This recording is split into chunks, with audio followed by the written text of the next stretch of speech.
And there's half the borough of Queens who loves a guy named Pete Alonso. Oh, we do. So let's bring him on the show. Why not? Our buddy Pete Alonso of the New York Mets. Pete, Evan, and Craig, how you been, buddy?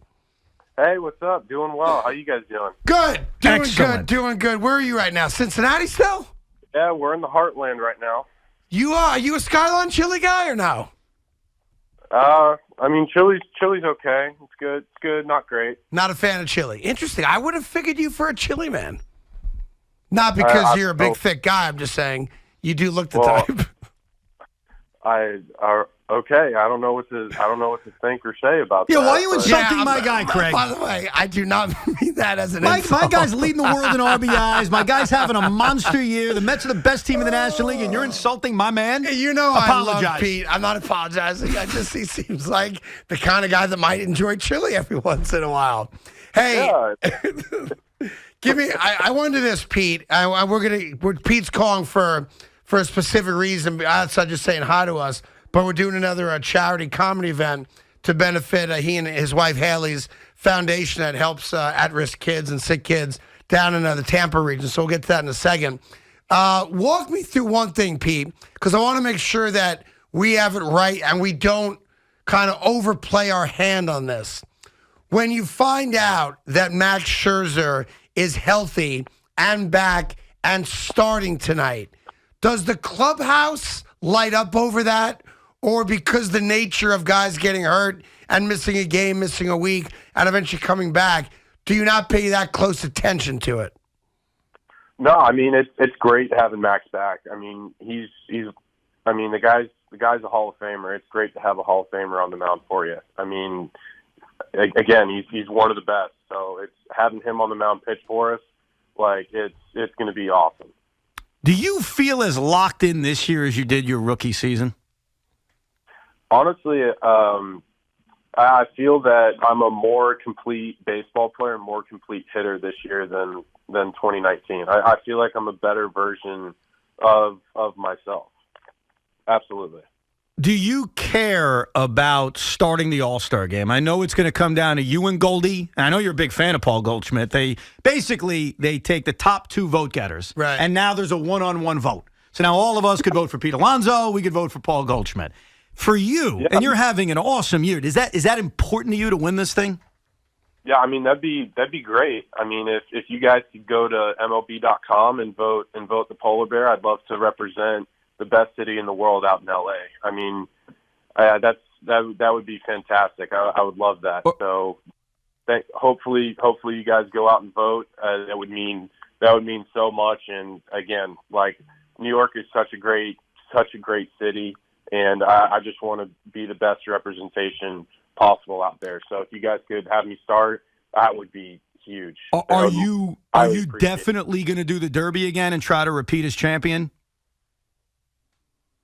Well, this is it. So if you guys go out and vote and get me as a starter, and have me, then I will do the Derby. Oh, wow. I like that. I like that. So, Met fans, it's on you. If you vote Pete in to be the all-star starter, he will defend his title and Pete, in the home run derby. I don't know if you feel this way. Funny. You've already proven you're the best slugger in the sport. I think we all know it. You've won the Derby numerous times. You're having an outstanding season. There's a guy named Aaron Judge that you're this is what I'm getting about. to. I would love to see Aaron Judge grow some and compete in the home run derby and try to take you on.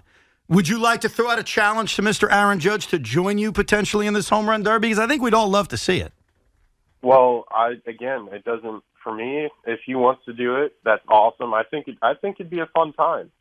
I think it'd be a really fun time. I'm not challenging anybody. For me, like if I'm an all-star, I am 100% doing the derby.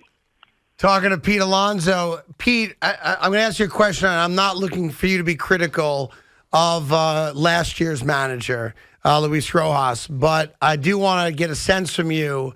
What is the difference having Buck as your manager? What are the intangibles maybe we don't see day in and day out that makes him so special to you guys? I feel like Buck is for me personally, he's been incredible, and I've just really enjoyed enjoyed not just like talking with him like on a personal level, but baseball as well. It's like he's so incredibly baseball savvy, and then also now it's like he has hunches or feelings, and now that we have like he kind of blends those like old school like baseball instincts with the data, so he has like ultra insurance that he's able to make the right decision, because in baseball there's a thing called the eye test, and the eye test is something that you see and you just kind of have a feeling, and just by being in the game, being in the rhythm, it's seeing something and trusting it, and then also having certain data points and certain analytics to kind of confirm that. I think it's huge, and for me, like, I think he's been pushing all the right buttons so far, and it's been wonderful. Last year, you guys got off to a great start, but things feel so different this year. And you just touched on the manager and what he's brought. But what else, if anything, feels different about this team right now, early July, than maybe the team that was also in first place a year ago? Yeah, honestly, I feel like our resilience, it has just been incredible. So at the start, I feel like 6-8 weeks ago, and to start the year, things were different. People were like, oh, the Mets don't have Jake to start out the year. He's not going to be ready until such and such date. And then also Max Scherzer goes down for 6 to 8 weeks with an injury. And for us to not have two horses, and then also not having Tyler McGill, like our starters have been doing such a great job holding down the fort, giving us high quality starts, and then we've been backing it up with good defense, good base running, and good offense. So not having our horses and being at full power, and at this point to be 50-30 is huge. And I feel like a lot of people didn't think that we would be where we're at right now without those guys. And having those guys with us, it's going to be really scary. It feels as if you guys are just a more clutch team. Like, guys are coming through in big spots. Your numbers specifically from last year to this year, automatic with runners in scoring position, and it's with everybody. I mean, look at Jeff McNeil. He's another great example. Why do you think that's the case? What do you think has led to the team as a whole, yourself included, being just more clutch this season than maybe last year? Well, team-wise, I just think that collectively we're so extremely prepared, and we have so much like mental toughness and grit that it's like we're going to get it done. If I don't get it done, the guy behind me is going to get it done. And if he doesn't, it's like we're not afraid to pass the baton, because our lineup is deep, and every single guy in our lineup can help win a ball game. Like, I honestly feel like 1 through 9 in our lineup, it's a really tough lineup to navigate in for any opponent. So for us, it's like we trust the guys next to us, and we believe in each other. I'll tell you, the best baseball player in New York that gets zero attention is Brandon Nimmo. It's every day that dude's on base. He's running around the bases, causing problems for people. He might be the most underappreciated baseball player in New York. We appreciate him a hell of a lot, so I don't know if I agree with that. Well, I'm talking outside of the locker room. He gets no attention. He's never in the paper. He just quietly goes about his job, and you're a much better team because he's on it, I think, at least. Well, I mean, Nims, he's the guy that sets the tone every single day out of the leadoff spot. Like, his plate discipline is unmatched, I think. Obviously, he puts together some great at-bats. Hits the ball hard pretty consistently, runs the base as well. He sets the tone for us every single day. And because he sees so many pitches, he gives us great feedback on what the guy on the mound has that day. All right, let's talk about August 28th for a minute here. You and Haley have this amazing foundation, as I said, that supports kids, at least historically, in the Tampa region down in Florida. And after getting a little taste of comedy with me and Evan a few months ago, you decided, hey, let's run it back. So the event is going to be at the Paramount in Huntington, New York, out on Long Island. I can tell everyone already, I think I'm allowed to say this, that Jim Brewer is going to be one of the comedians that's going to be performing that night. Are Yes. you getting back up on stage? And have you worked on your second joke? So, also, I want to add, Chrissy D is confirmed. That's Christy Stefano, who's a great comic. Yep. Yep, and then also a buddy of mine, local guy, Dan Lamort, he's going to be performing as well for people that know him. I mean, the entire night is going to be fantastic. There's going to be some incredible acts, and I'm really excited for it. And yeah, I did. For the people that weren't there, I did get on stage. I thought I did okay. And, You did all right. yeah, I did okay. I'm not saying I blew it off. I blew the roof off, but I did okay. You had everybody eating every word coming out of your mouth. Well, it was a Met No, crowd. I understand that, but that did occur. Listen, it's a lot easier, in my opinion, for Pete to get up, bases loaded, bottom of the ninth, 3-2 count, because you're a baseball player, than it is to stand up on a stage in front of 400 people and tell a joke that makes people laugh. And you got through it and you did it. That's it. You're good. You're done. Yeah, I mean, honestly, like, I'd much rather be up there hitting, but I mean, I felt like a fish out of water, but yeah, I gave it the old college try, and I thought it went over pretty well. Did you tell your teammates about it? Like, as soon as it was done, like, did you say, all right, here's how I did, and kind of break it down for all of them? Kind of, sort of, but some of my teammates are some comedy fans.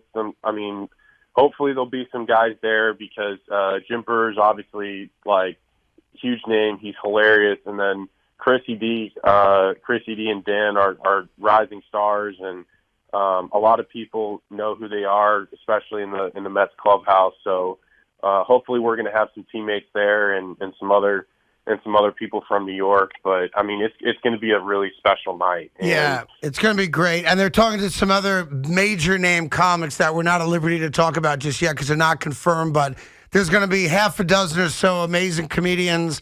All the money that comes in through ticket sales benefits Pete and Haley's Foundation for Kids. Evan and I are going to be hosting it. It's going to be a great night. If you want to buy tickets, just go to the Paramount's website. It's August 28th. It's going to be a great night. Lots of comedy. They're also doing a lot of pretty cool silent auction items, Evan. And it's just going to be a fun night in Long Island. So we are privileged to be a part of it, Pete. And I appreciate you asking us. No, of course. I mean, the show in Gotham City was. I mean, it was so fun. It was amazing and super engaging. So, I mean, it was the show. I mean, it was ran like a tight ship, and but everyone had such a blast, and I'm just happy that we're able to do it again. And also, if I could, can I just add a little something about the foundation? Yeah, please do. Yeah, so the name we went through a rebrand from Homers for Heroes. Now it's called the Alonso Foundation, just to make it nice and easy and crisp for everybody. So our foundation is called the Alonso Foundation.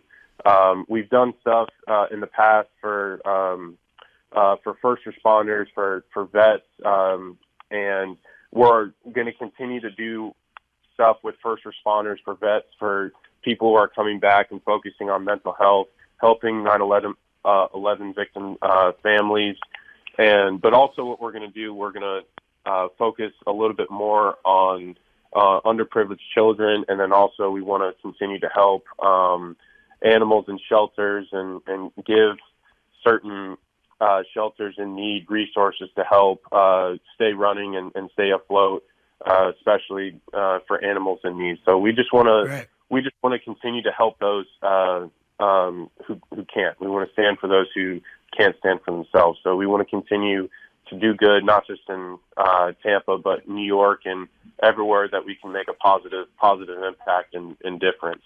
Yeah, I know we got to spend some time with your wife as well, and I know how important the foundation is to her. So when you guys asked, it was a very easy yes for us. We look forward to seeing you and whatever teammates show up. It'll be great. It's a great night of comedy for everyone. Tickets are officially on sale. Again, the show's going to be at the Paramount August 28th out in Huntington, which is out Long Island. It's going to be a great night of laughs and also going to raise a boatload of money for the Alonso Foundation. And we're looking forward to it, pal. And I can't wait to see that it's sold out and get together and have a couple of drinks with you as well. Sounds good. Also, guys, make sure you vote. Make sure you vote. Yes. Yes. You don't want to vote for Paul Goldschmidt. Enough of Goldie. Sure, he's having a great year. Who cares? It's St. Louis. But here's the deal. Send Pete to the All-Star game, damn it. If you get Pete into the All-Star game, you're getting 2 for 1. That's right. You're getting a chance for a third home run derby win. So, Let's go. I mean, you got to vote just for that.